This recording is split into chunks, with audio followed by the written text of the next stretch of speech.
Hey guys, in this video, I'll show you how to use Google Authenticator with Binance. Alright, let's begin.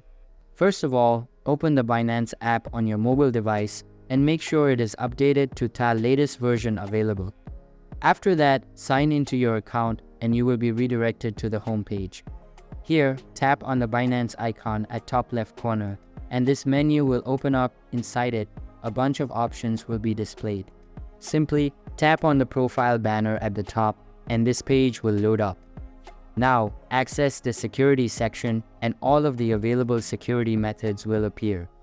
Here, select Authenticator app and then tap on the Enable button at the bottom.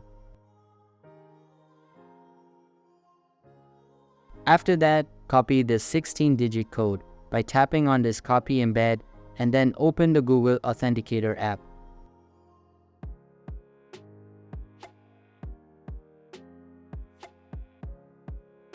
Now, tap on the floating add icon and select Enter a setup key. Here, enter the app name and then paste the 16 digits code in the field below. Once done, tap on Add and then copy the code being displayed.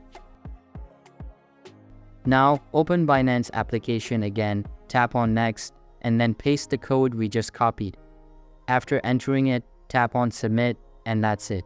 So that's basically how you can use Google Authenticator with Binance. And that's it for this video. If you find this helpful, consider subscribing and giving this a big thumbs up. Thanks.